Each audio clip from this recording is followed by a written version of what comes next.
हरे राम राम राम हरे हरे, हरे कृष्ण कृष्ण कृष्ण हरे हरे। ब्रह्मानंदं परमसुखदं केवलं ज्ञानमूर्तिं द्वन्द्वातीतं गगनसदृशं तत्त्वमस्यादिलक्ष्यम् एकं नित्यं विमलं अचलं सर्वधी साक्षिभूतं भावातीतं त्रिगुणरहितं सद्गुरुं तं नमामि। नमामि सद्गुरु शान्तं सच्चिदानन्दविग्रहं पूर्णब्रह्मपरानन्दैशम् आनन्दीवल्लभं सद्गुरु सच्चिदानन्दं केवलं करुणाकरं ज्ञानयोगीश्वरं वन्दे ज्ञानदेवम्। अलङ्कापुरी पुण्यभूमिः पवित्र इते नादतो ज्ञानराजा सुपात्र तया आठवीता महापुण्यराशी। नमस्कार माझा सद्गुरू ज्ञानेश्वर। सर्व संतांना वंदन, सद्गुरूंना वंदन, ज्ञानेश्वर माऊलींना वंदन. आपणा सर्व श्रोत्यांना वंदन करून आजच्या चिवगड अध्यात्म चॅरिटेबल ट्रस्टच्या ज्ञानेश्वरीच्या नित्याच्या उपासनेला आपण प्रारंभ करतोय.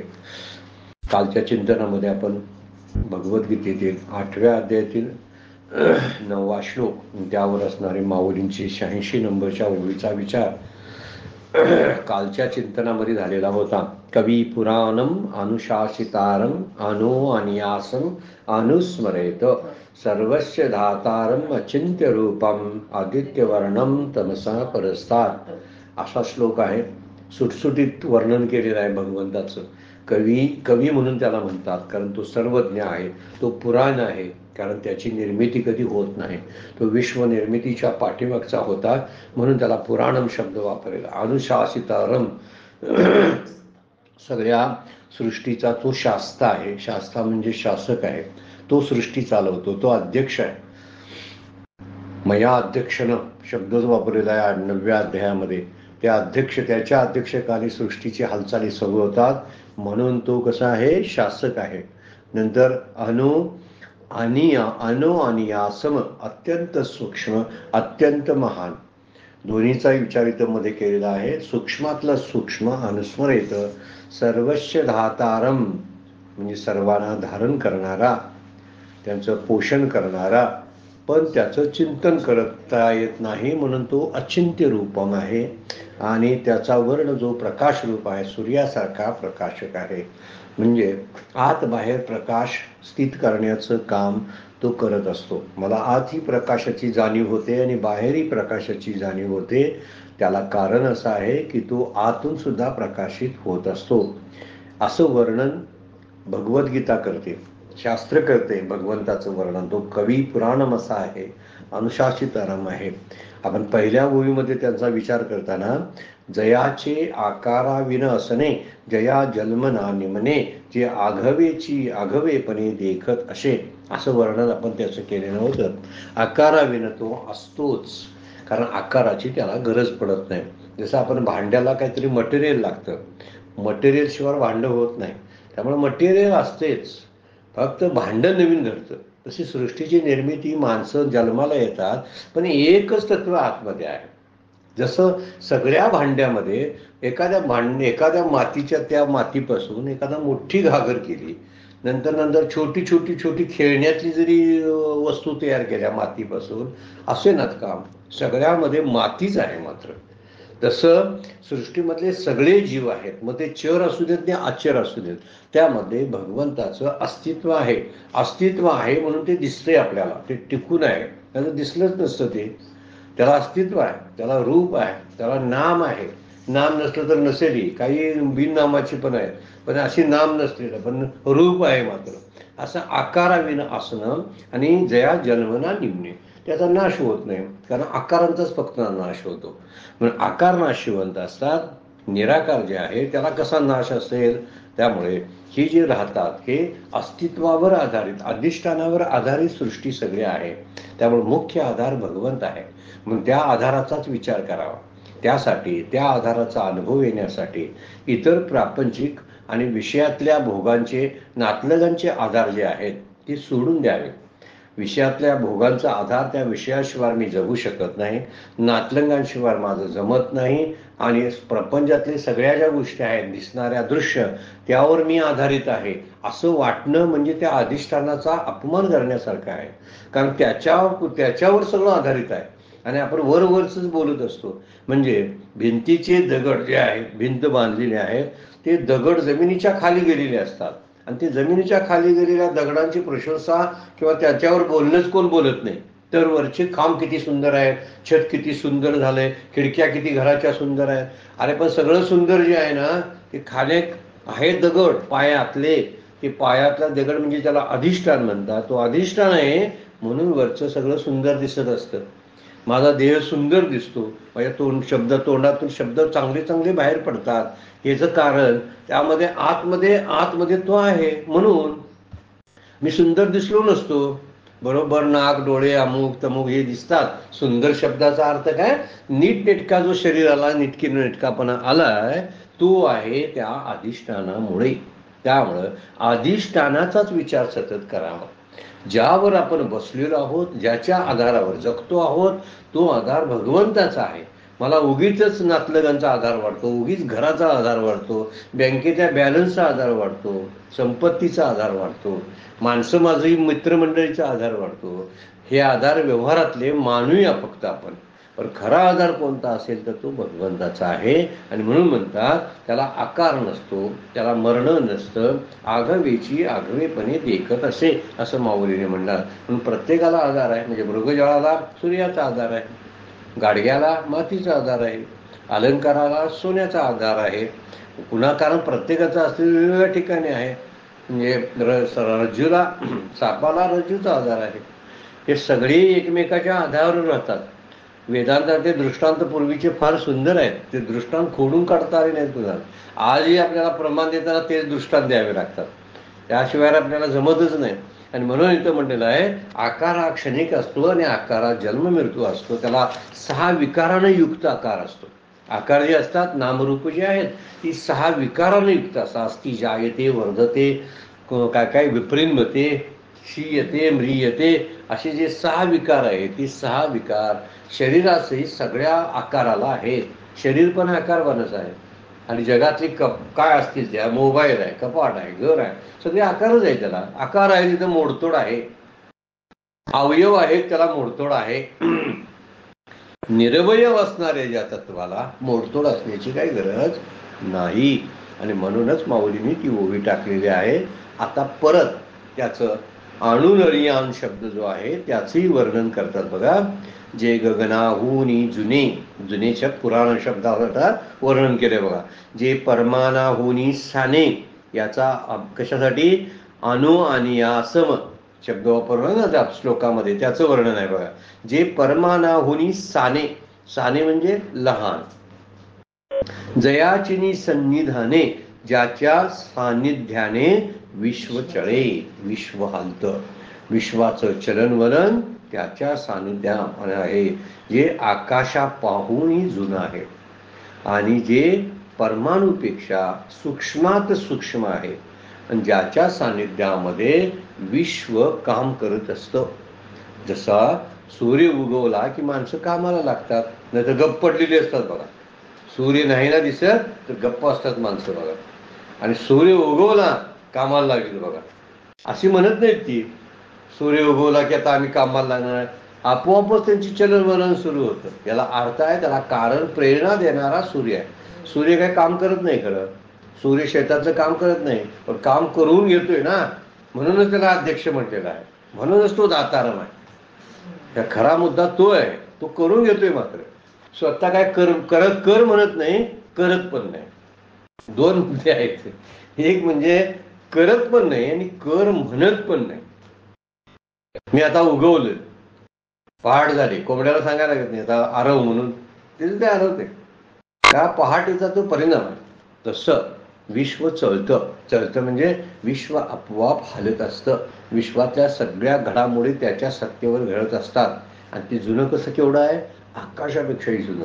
म्हणजे आकाश तयार झालं ते त्याच्या सत्तेवरती. आकाशाला तयार करण्याला कारण ते आत्मतत्व आहे.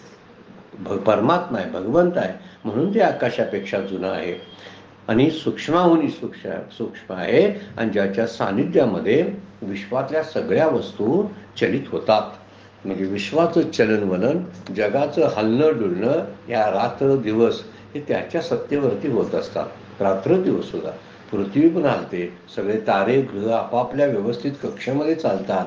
हे चलनवलन जे आहे ना, हे सगळं सृष्टीचं चलनवलन भगवंताच्या सत्तेवर चालतं. आत्मस्वरूप शब्द वापरला तर चालतो, परमात्मा शब्द चालतो आणि भगवंत असा शब्द सुद्धा चालतो. सगळी समानार्थी शब्द आहे, ज्याच्या त्याच्या विचारानं ज्याला त्यानं वापरावेत. म्हणून ज्याच्या सानिध्यामुळं ते विश्व हलतं, तो असा आहे. ते वर्णन करताना कसं केलेलं आहे की अनुरणीया, काय म्हणलेलं आहे, अनुरणीया शब्द वापरलेला आहे ना, त्याच्याबद्दलचा अनुपेक्षाही लहान. तर परमानाहून स्वाने जयाची निसन्निधाने, ज्याच्या सानिध्यामुळं विश्वाची हालचाल होते. म्हणून आकाशापेक्षा जुने असा शब्दाचा अर्थ म्हणजे ज्यानं आकाशाला निर्माण केलं. आकाश निर्माण झालं, आत्मनम आकाश संभूतम अशी श्रुतीच आहे. आत्म्यापासून आकाश निर्माण झालं. सृष्टीच्या निर्मितीचा क्रम जो सांगितलेला आहे त्या क्रमामध्ये पहिल्यांदा आत्मा आहे, आत्मस्वरूप आहे. आदी अंती नाम आहे, आदी अंती नाम सर्व सार. वर्णन अभंगामध्ये केले नाही.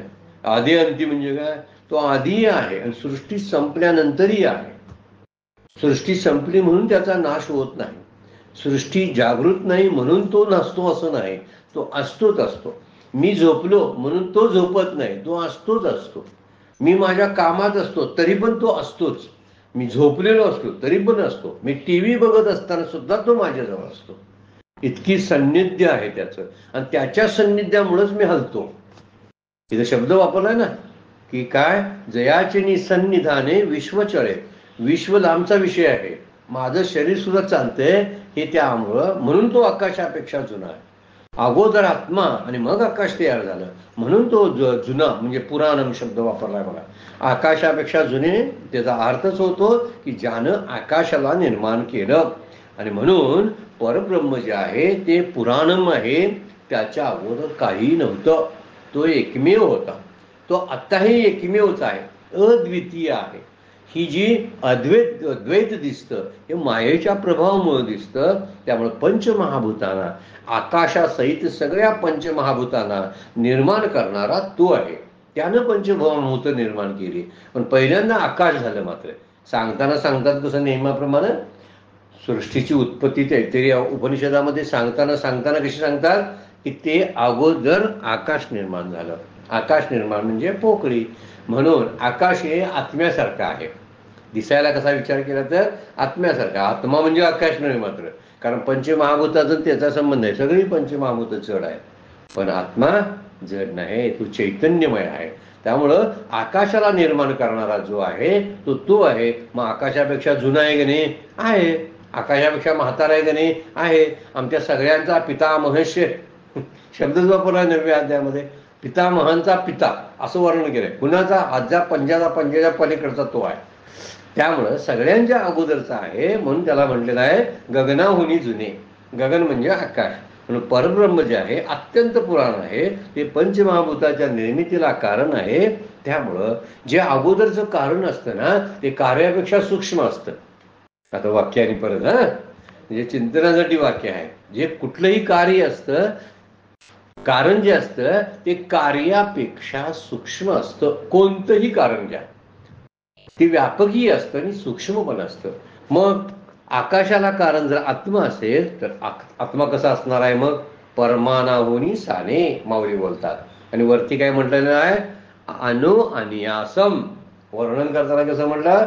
परमानाहुनी साने, आकाशापेक्षाही तो सूक्ष्म आहे.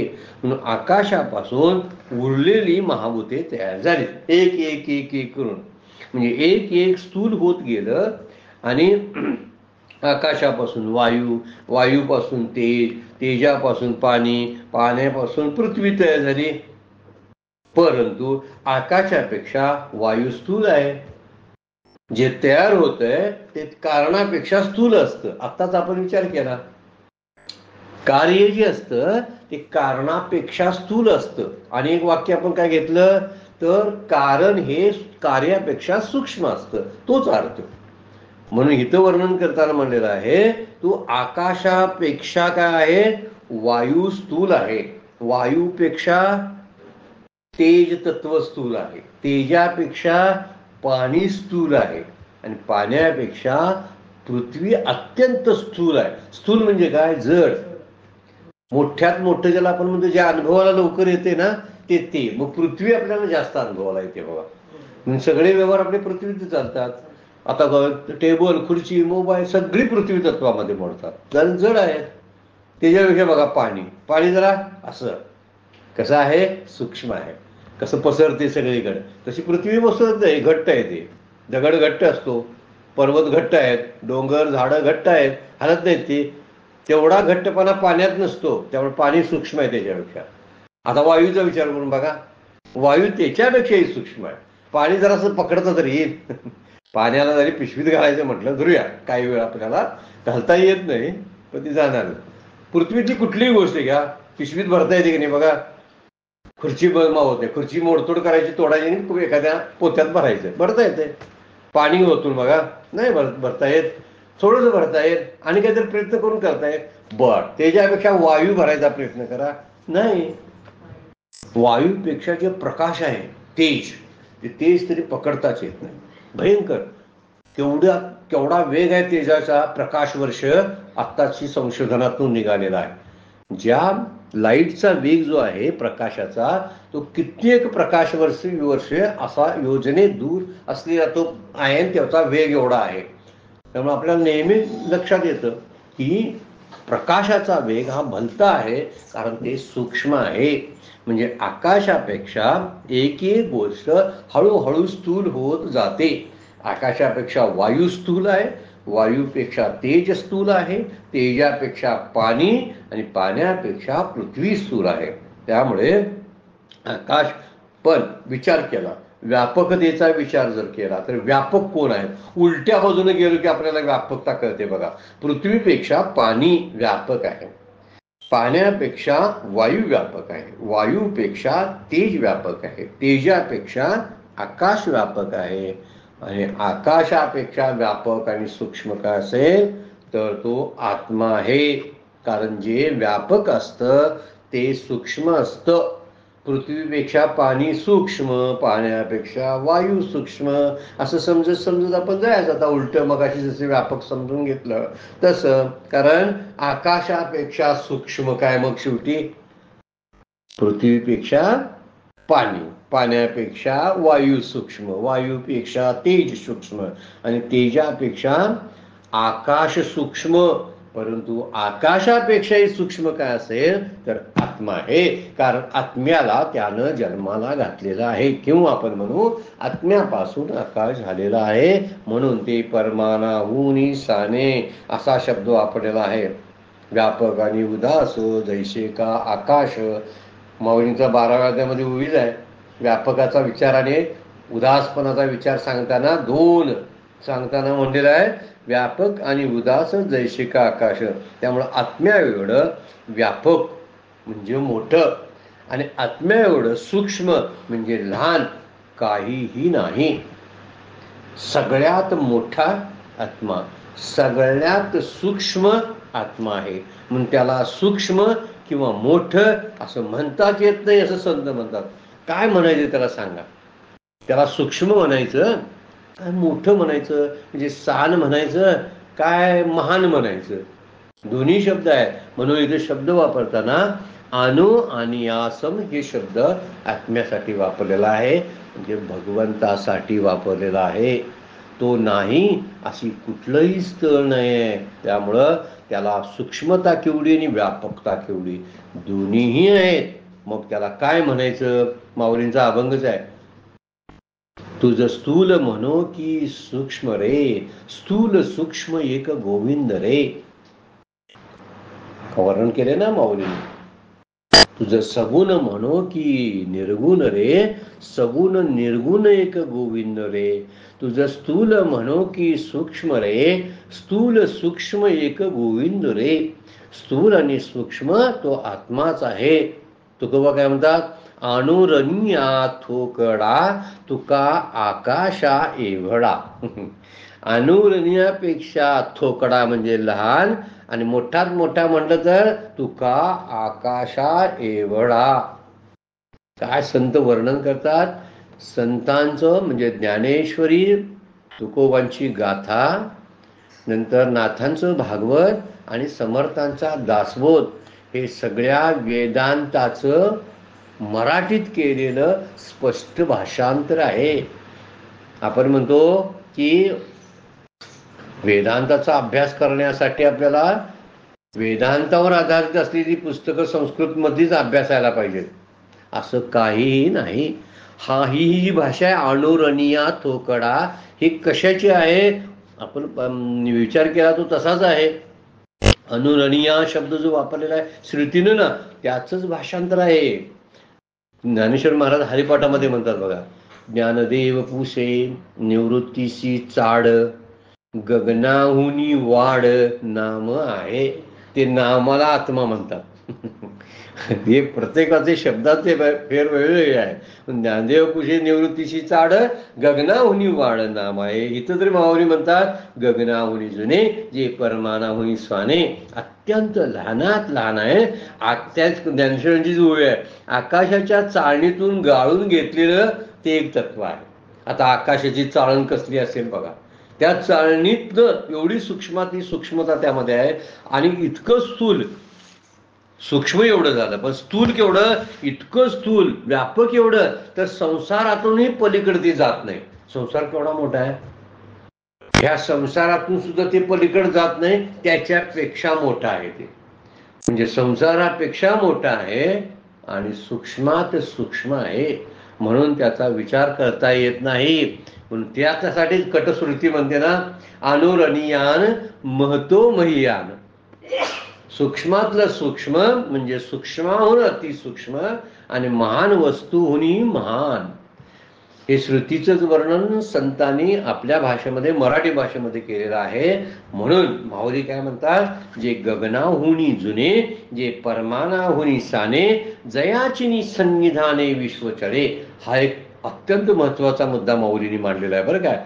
ज्याच्या नुसत्या सहवासानं, तो स्वतः काय करत नाही, ज्याच्या नुसत्या सहवासानं सगळ्या देहादी प्रपंचाच्या हालचाली सुरू होतात. सगळे हालतात, वारा वाहतो, हालचालच आहे. सूर्य उगवतो, चंद्र उगवतो, मावळतो, समुद्रामध्ये लाटा निर्माण होतात, झाडं हलतात, झाडं खाली पडतात, बी त्याची पडते, त्या बियातनं अंकुर येतो, हालचाल आहे बघा सगळ्यामध्ये. कुठलं गप्प बसलेलं नाही. मोठे मोठी दगडं सुद्धा पाण्यानं वाहत वाहत पुढे जातात, पाणी त्यांना ढकलते, ते दगडं पण ढकलत गडगडत जातात. हालचाली आहेत सगळ्यामध्ये. या हालचालीला प्रेरणा जर देणारा कोण असेल, जयाची सन्निधाने विश्व चले, ज्याच्या नुसत्या सान्निध्यानं विश्वाच्या हालचाली घडतात. जसे सूर्याच्या उदयानंतर सृष्टीमध्ये पाखरांची किलबिलाट सुरू होते, शेतकरी आपल्या शेताकडे जातात, ड्युटीवर जाणारे, काम करणारे, नोकरी जाणारे नोकरीला जातात, व्यापारी मंडळी कामाला लागतात, घरातल्या स्त्रिया स्वच्छता करायला, रांगोळी काढायला चालू करतात. प्रत्येक ठिकाणी भगवंताचं गुणगान चालू होतं जेव्हा सूर्य उगवतोय. सूर्य यातलं काही करत नाही, पण त्याच्या नुसत्या सान्निध्यानं त्या विश्वाचं चलनवळण सुरू होतं. त्यामुळं विश्व स्वतः जड आहे, मात्र ते हलत नाही, पण त्यातील हालचाल, त्यातला बदल, त्या होण्यास कारण किंवा त्यांच्याकडून व्यवहार करून घेणारं कोणतरी चेतन असावं लागतं. नुसत्या जडाकडून व्यवहार होणार नाही.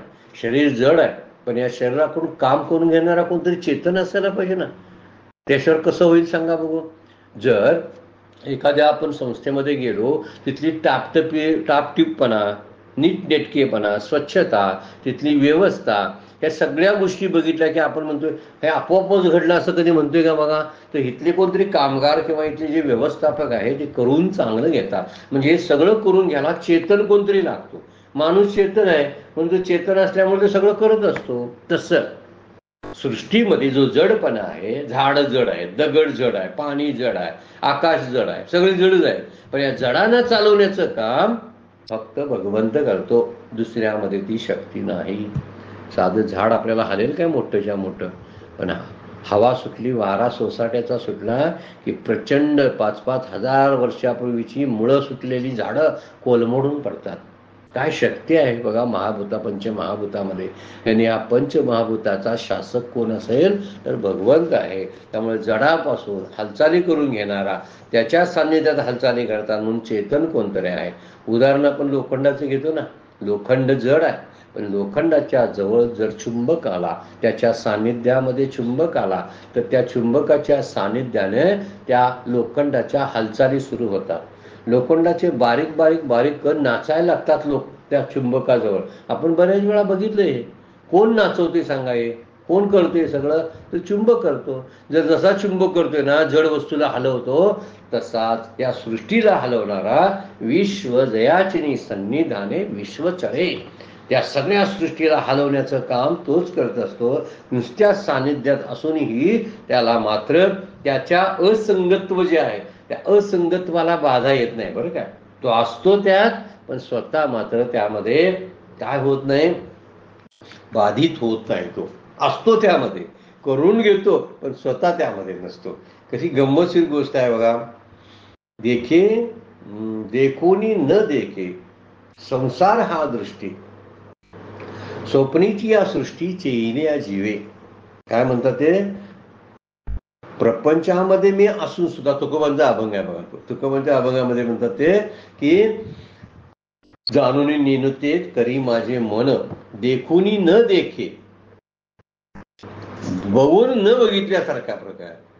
आणि ऐकूनी न ऐके निंदा स्तुती कहाणी, जैसा का उन्मनी योगी राज. परमात्मा तसा आहे, परमात्मा त्यामध्ये आहे, पण त्याचं असंगत्व कधीच बाधित होत नाही. तो आहे तसा असंग आहे. असंग म्हणजे त्याला काही, जसं पद्मपत्र असतं ना पाण्यामधलं, पाण्यातच असतं पण पाणी चिकटत नाही, तसा तो सृष्टीचा कर्ता आहे, चलनवलन करणारा आहे, पण तरी सुद्धा सृष्टीमध्ये असणारे विकार त्याला बाधत नाहीत म्हणून सांगितलेलं आहे. म्हणून उदाहरण घेतलं तर आपल्या लक्षात येतं, एखादं जन्मलेला बाळ हे पडलेलं बाळ असतं, पण हळूहळू हळू त्याच्या कशा हालचाली सुरू होतात बघा. कोण हलवतो त्याला? जन्मलेलं बाळ रांगायला लागतं, उपडी होतं, रांगायला लागतं, उठून बसतं, चालायला लागतं, पळायला लागतं, दुसऱ्याला पळवतं. नंतर आपणच नाही पळवत तर आपण दुसऱ्याला नाही पळवाय. कोणी शक्ती दिली त्याला? ह्या शक्तीचा जर पाठीमागला विचार जर आपण केला तर रोज आपण नमस्कार करू देवाला. तेव्हा हे तुझ्या सगळ्या कृती आहेत आणि तुझे चमत्कार आहेत. म्हणून ब्राह्मयान सर्व भूतानी यंत्रारूढानी मायेया, 18वा अध्याय आपल्याला सांगतो. ब्राह्मयान सर्व भूतानी, सर्व भूतांचं भ्रमण करण्याचं काम, आणि त्या शरीर किंवा सृष्टी नावाच्या यंत्रावर आरूढ होऊन त्याची सगळी हालचाल करण्याचं काम भगवंत करत असतो. त्यामुळं भगवंताला म्हणलेलं आहे विश्वचरे, जयाच्या सन्निध्याने विश्वचरे. वापरतो तो, मायेची शक्ती वापरतो. तो काय करत नाही, कशामुळे माहितीये का? कारण तो मायेच्या द्वारे सगळं करून घेतो, मायेची शक्ती वापरतो आणि भ्रमण चलन वलन करतो. माऊलीच बोलतात बघा, स्वमायेचे आडवस्त्र लावणी एकला खेळवी सूत्र. आपल्या स्वमायेच्या आडाला उभा राहतोय बरं काय. म्हणजे पडद्याच्या आडाला उभा राहायचं आणि पडद्याच्या समोरची सगळी सूत्र हलवायची. आपण पूर्वी लहानपणी बाहुल्यांचा खेळ बघायचो बघा, कलसूत्री बाहुल्या आपण म्हणायचं. आम्ही त्याला 32 बाहुल्यांचा खेळ म्हणायचा. खरंच त्या 32 होत्या म्हणे त्यावेळी. त्या लहानपणी आम्ही तो खेळ असायचा आणि तो बघायचो की ती ज्यामध्ये तानाजी मालुसरे आणि तो उदयभान सिंहगडच्या लढाईचा एखादा शीन दाखवताना सुद्धा त्या बावल्यांना एकाला तानाजी करायचा, एकाला उदयभान करायचा, एकाला सेलार मामा करायचा आणि बाकीचे सैनिक, आणि त्याच्यामधलं युद्ध दाखवायचं. प्रत्यक्षात घडते असं वाटायचं. आणि या सगळ्या बावल्या हलत्यात कशा आम्हाला कळायचंच नाही लहानपणी. आम्हाला वाटायचं काय चमत्कार आहे वाटते.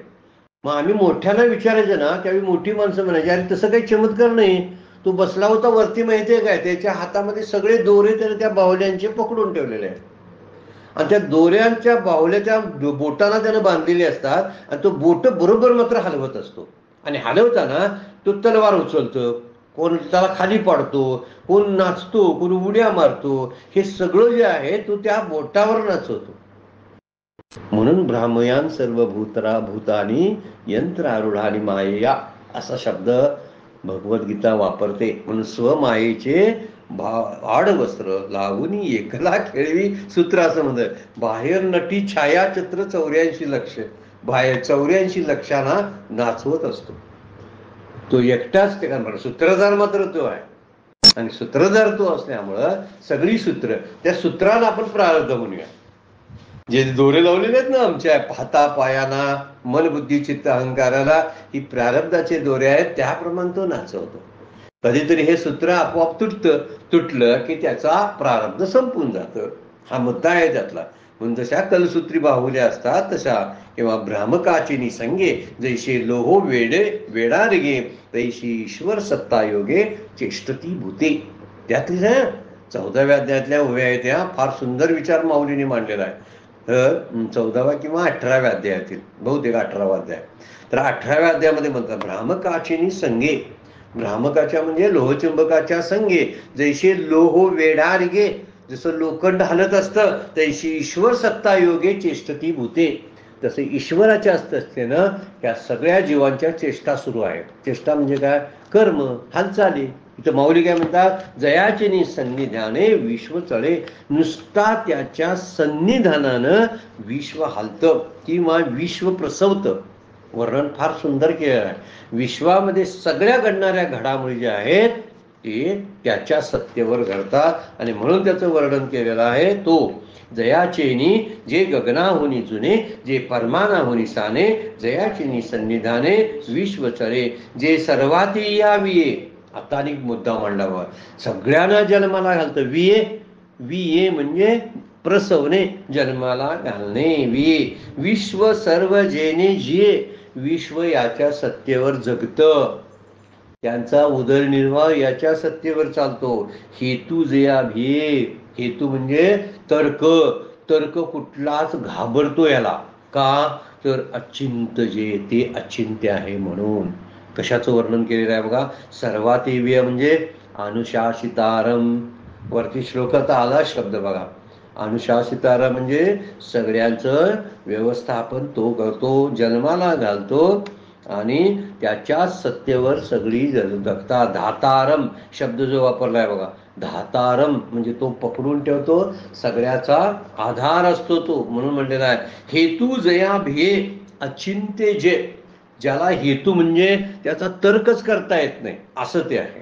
आणि म्हणून माऊलींनी वर्णन करताना म्हणतात जे सर्वांना जन्माला घालते. मला वाटते माझ्या आई बाबाच मला जन्माला घालतात वाटते, पण माझ्या आई वडिलांना जन्माला घालणारा कोण? माझ्या आजोबा पंजोबांना जन्माला घालणारा कोण? असं करत करत करत पाठीमागे आपण गेलो ना तर फक्त एकदम भगवंतच उरतात.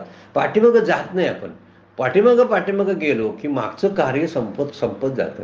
आणि कार्य संपत गेलं, कार्याचा व्यतिरेक करत गेलं की सगळ्यात अन्वयानं राहणारा जो भगवंत आहे तो भगवंत स्पष्टपणाने आपल्याला कळायला लागेल. पण तसं आपण करत नाही. आपण कार्यामध्ये अडकलो आणि कार्याप्रमाणे वागतो. कार्याच्या तालावर नसतो. कार्य माया आहे, मायेच्या तालावर आपण नसतो. माया जशी म्हणते तसं करायला लागतो. त्याला जोडीला प्रारब्ध आणि 3 गुण आहेतच. या सगळ्यांच्या जोडीनं प्रकृती 3 गुणाचा आधार घेऊन, माझं प्रारब्ध घेऊन सगळा दंगा चालू असतो. तसंच हे इथं आहे. पण इथं शेवटी जर आपण पोहोचलो ना, ह्याचा पहिला कोण मग? तर पहिला भगवंत आहे. आधी आहे तो, सगळ्यांच्या अगोदरचा आहे, जुना पुराण आहे तो. पुराण पुरुषाला म्हणून सगळ्यांना जन्माला घालतो. याच्या अधिष्ठानावर सत्तेवर विश्वाचं अस्तित्व अवलंबून असतं. दुसरा मुद्दा काय म्हणला बघा. विश्व सर्व जिने जिये, विश्व याच्या सत्तेवर जिवंत राहतं. आणि तिसरा मुद्दा बघा की जया हेतू जया भिये अचिंत्य जे. ते कल्पनातीत आहे त्यामुळे त्याची कल्पना करता येत नाही. ते तर्काच्या पलीकडे आहे म्हणून त्याचा तर्क करता येत नाही. त्याला अनुमान प्रमाणानं सिद्ध करता येत नाही. अनुमान म्हणजे हे असं असेल तर हे असं असेल आहे, तसं काही सांगता येत नाही. म्हणून तो अनुमानाच्या, कल्पनेच्या आणि तर्काच्या पलीकडे असतो. म्हणून तर्क आणि अनुमान त्याला घाबरतात. आम्ही नाही हो त्याच्याविषयी काय बोलणार. काय म्हणते बघा श्रुती, आम्ही काय तिच्याविषयी आम्ही काय बोलणार नाही. तर्क म्हणतो मला भीती वाटते हो, मी दुसरा तर्क कुठलंही कल्पना करतो सृष्टीतली, पण सृष्टी निर्मात्याची मला कल्पना करता येत नाही, तो असा आहे तसा आहे. आणि त्यामुळं तिसरी गोष्ट सांगितलेलं आहे, तो अचिंत्य आहे. अचिंत्य, अचिंत्य जे, आणि वरती शब्दच वापरलेला आहे, अचिंत्य रूपम दातारम अचिंत्य रूपम. या दोन्ही शब्दाचं चिंतन या 88 नंबरच्या ओळीमध्ये आपल्याला बघायला मिळतं. 88 ओवी तीच सांगते. त्यामुळे चिंतनाचा तो विषय होत नाही, कुणालाही चिंतन त्याचं करता येत नाही. आता थोडंसं खटकणारी गोष्ट आहे का नाही. आणि सगळेजण संत तरी सांगतात चिंतन करताना भगवंताचं चिंतन करा. इथं काय आहे, तो तर अचिंत्य आहे. अचिंत्य म्हणजे त्याचं चिंतनच करता येत नाही. चिंतन कशाचं करता येतं, जे आकारात आहे ते, जे दिसतं दृष्टीला ते, त्याचीच चिंतन आपल्याला करता येतं. जे कधीच पाहिलं नाही, त्याला कधी अनुभव नाही, त्याचा चिंतन कसं करायचं, म्हणून त्याला अचिंत्य म्हटलेलं आहे. भगवंताचा अनुभव कुणालाच नाही. म्हणून जगाला प्रसवण्याचं काम जे आहे ते सगळ्यात मोठं कार्य भगवंत करत असतात. त्यामुळं भगवंत सगळ्या चराचराच्या सृष्टीचे निर्माते आहेत. सगळी सृष्टी जी आहे याला शेवटचं हात जो फिरवण्याचं काम जे आहे, निर्मिती आणि शेवटचा हात. जसा कुंभार किंवा सोनार हे दागिने बनवतात किंवा गाडगी घडवतात ना, आणि शेवटी आणि हात देतात, यावरती तो विठ्ठला तू वेडा कुंभार, असं आपण गीत गदिमांचं ऐकतोच ना, विठ्ठला तू वेडा कुंभार. या वेड्या कुंभारानं ही जगातली गाडगी मडकी घट मठ सगळे बनवलेले आहेत. घरातली झाडं 84 लक्ष योनी, त्यांचं जीवमान, त्यांचं प्रारब्ध, कर्मानुसार त्यांना भोग, ह्या सगळ्या गोष्टी ठरवण्याचं काम तो धातारम आहे. मग धातारम आहे म्हणून धरणार आहे. घरातला मुख्य पुरुष असतो ना, तो धातारम असतो. म्हणजे काय करतो, सगळ्या घरातली जी मंडळी छोटी मोठी सगळी काय असतात ते, त्यांचं सगळं बघण्याचं काम तो करतो. त्यांना आणून खायला देणं, ती खातात का नाही बघणं, त्याची तब्येत व्यवस्थित काय नाही आहे का नाही बघणं, हे सगळ्या गोष्टी जसा घरातला मुख्य पुरुष बघत असतो ना, तसा हा मुख्य पुरुष आहे. म्हणून हा जुना आहे, त्याला सगळं माहिती आहे. तो कवी आहे, क्रांतदर्शी आहे, पुराण आहे. तू म्हणून तू कसा आहे, तर धातारम आणि अचिंत्य रूपम आहे. म्हणून शब्द वापरताना म्हणतात हेतू जया बिये अचिंत्य जे. म्हणून या जगाला, जगाच्या निर्मितीला निमित्त आणि उपादान कारण आहे. त्याशिवाय जग तयार होत नाही. जगाला जन्माला घातलं असा शब्दप्रयोग माऊली वापरतात. जगाला जन्माला घातलं या शब्दाचा अर्थ आहे तर जगाला कारण निमित्त आहे आणि उपादान कारण दोन सांगितलेले आहेत. कारणाचे दोन प्रकार पडतात, एक निमित्त कारण आणि उपादान निमित्त कारण. दोन बघा कसे, एक निमित्त कारण आणि उपादानाबरोबर निमित्ताने असणारं असं. म्हणून जगाला निमित्त आणि उपादान कारण भगवंत आहे. नुसता निमित्त कारण नाही बरं काय, निमित्त उपादान कारण आहे. जराशी व्याख्या जरा बघितली की आपल्याला लक्षात येईल. बघा, शास्त्रीय भाषा आहे. वृत्ती प्रभाकर किंवा विचारसागर ग्रंथामध्ये त्याच्या व्याख्या दिलेल्या आहेत. कारण ते ग्रंथ म्हणजे व्याकरणाचं शास्त्र, व्याकरण आहे परमार्थाचं. परमार्थाचं शास्त्र जाणणार आहे. आपल्याकडं आमच्या सद्गुरूंनी अलीकडेच लिहिलेला ग्रंथ म्हणजे परमार्थ विज्ञान, त्यामध्ये सुद्धा याचं वर्णन केलेलं आहे. निमित्त कारण म्हणायचं कशाला, तर कार्याच्या उत्पत्ती करण्यापुरतंच ते उपयोगाला येतं. एखादं कार्य आहे ना, ते कार्य होईपर्यंत तेवढंच करतं, बाजूनं सहकार्य करतं, आज जात नाही ते, तर त्याला म्हणायचं निमित्त कारण. आपण म्हणतो नाही तुमच्या निमित्ताने हे झालं, म्हणजे होणारच होतं पण तुम्ही निमित्त झाला, तसं त्याला निमित्त कारण म्हणतात. तर निमित्त कारण म्हणजे काय, कार्याची उत्पत्ती करण्यापुरतं, एखादं कार्य निर्माण करण्यापुरतंच त्याचा उपयोग होतो, त्याला निमित्त कारण म्हणतात. उदाहरणार्थ कुंभार जो घडा तयार करतो ना, तो घड्याला कारण कुंभार आहे, तर कुंभार हे निमित्त कारण आहे. कारण घड्याचं प्रयोजन संपलं की तो निघून जातो. घडा तयार झाला की तो त्याच्याजवळ नसतो आणि घड्यामध्ये तो दिसत नाही, कुंभार दिसत नाही, तो नुसताच निमित्त आहे. त्याला निमित्त कारण म्हणतात. समजलं असेल आपल्याला आता हे, आणि ज्या बऱ्याच जणांचा अभ्यास झालेला आहे यावरती आणि समजेल असते. त्या निमित्त म्हणजे नावापुरतं असणारं तेवढंच कार्य उत्पन्न झालं की त्याचं प्रयोजन संपतं. तसं कुंभाराचं उदाहरण आपण घेतलं. उपादानाचं मात्र तसं नाही. उपादान कारण ज्याला आपण म्हणतो ते कार्याच्या उत्पत्तीमध्ये, कार्याच्या स्थितीमध्ये, कार्याच्या नाशानंतर सुद्धा तिन्ही अवस्थेमध्ये असतं. ते तिन्ही अवस्थेमध्ये म्हणजे ते त्रिकाला बाधित असतं. उपादान कारण हे घालवताच येत नाही. म्हणजे घटात, आता आपण मगाशी कुंभारानं घडा तयार केला, तर त्या घटामध्ये, त्या घागरीमध्ये जी माती आहे ती माती कायम असते. म्हणजे कार्याच्या उत्पत्तीच्या वेळी माती लागते, माती त्यात असते घड्यामध्ये, म्हणून तो घडा स्थिर असतो. घडा फुटला तर घडा फुटून जाईल, पण माती तशीच असते. म्हणजे उत्पत्ती स्थिती नाशात सुद्धा त्या कारणाचा शेवट लय होत नाही. त्याला उपादान कारण म्हणतात. कळले असेल, कळले नसेल तर पुन्हा पुन्हा जरासं तुम्ही त्याचा अभ्यास करून बघा. उपादान हे घटास जशी मृत्तिका कारण आहे, पटास जसा तंतू आहे, त्या आवेगानं राहतात. अभिन्नता आहे, अभिन्नता आहे. म्हणून भगवंत तसाच आहे, अभिन्न निमित्त उपादान कारण. परमात्मा कसं आहे म्हणताना म्हणते शास्त्र बघा, अभिन्न निमित्त उपादान कारण. तो अभिन्न आहे, तो निमित्तपण आहे, आणि तिसरी गोष्ट तो उपादानपण आहे. त्या सगळ्यांनी युक्त आहे, म्हणून तो या जगाचं निमित्त उपादान कारण असा शब्द वापरला आपण. व्यवहारात जे उपादान कारणे दिसत असतात. एखादी गोष्ट दिसत असते आपल्या समोर बघा, पण हे दिसत नाही ना, हा उपादान कारण आहे ना, हे दिसत नाही. भगवंत दिसत नाही. इतर वेळी सृष्टीचं काहीतरी असतं ना, ते उपादान कारक आपल्याला दिसतं. एखादं फर्निचर तयार केलं तर लाकूड हे त्या फर्निचरचं उपादान कारण आहे. लाकडाशिवाय ते फर्निचर टिकणारच नाही, पण ते दिसते ना आपल्याला, उपादान कारण दिसतंय. इथं मात्र भगवंत दिसत नाही.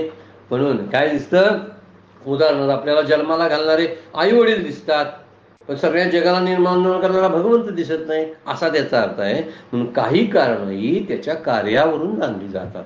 कारण काय आहे, त्यावरून कार्य जाणं. कार्य काय आहे, त्यावरून कारण जाणायचं. म्हणजे म्हणतात ना, तर ही वेदांताचा दृष्टांत आहे. जिथं धूर दिसतो तिथं अग्नी आहे असा तर्क करायचा. हा तर्काचा गोष्ट आहे. म्हणून उपादान कारणाचा नेहमी कार्यामध्ये अन्वय असतो, आणि तिन्ही काळात हा घट जो आहे तो माती रूपच असतो. अन्वय असतो म्हणजे तो त्यातच असतो, आणि व्यतिरेक म्हणजे त्याच्यापासून बाजूला. दोन शब्दाने आहेत बघा वेदांताचे, ते आपण हळूहळू बोलण्यात घेत जाऊ. आपण पुढं येणारच आहे, ते काय घ्यावे लागत नाही, येतातच. म्हणजे सोन्याचा दागिन्यामध्ये नेहमी अन्वय असतो, पण सोन्यामध्ये दागिन्याचा व्यतिरेक असतो. दागिने नसतील तरी सोनं राहतं, पण सोनं हे उपादान कारण आहे, त्यामुळे सोनं नसेल तर दागिनं राहत नाही. हा मुद्दा आहे त्याला. ज्याच्यामुळं कार्यच नष्ट होतं किंवा कार्य चालतच नाही, त्याला उपादान कारण म्हणतात. पण निमित्त कारण नसलं तरी चालतंय. पण इथं माऊली म्हणतात तो कारण आहे सगळ्यांना. जया विश्व सर्व जेने जिये, म्हणून जग हे कार्यावरून परमात्म्याचं ज्ञान होत नाही कदाचित. आपण सर्व जीव जे पामर आहोत, हे कार्य दिसतं ना सगळी सृष्टी, त्यावरून कारणाचं अंदाज आला पाहिजे, पण येत नाही आपल्याला. कारण तो तर्कानं अनुमानानं जाणता येत नाही. हा तर्काची आदेटी गोचर नोहे किरीटी असं माऊली बोलतात. ही ओवी अजून आपण संपवू शकलो नाही, पण वेळ संपलेला आहे म्हणून थांबावं लागतं आपल्याला. माऊली बोलतात त्या 88 या ओवीचा विचार आपण पुढच्या चिंतनामध्ये करूया. आजची सेवा सद्गुरूंच्या चरणी, भगवान ज्ञानेश्वरांच्या चरणी अर्पण करून विराम घेऊया.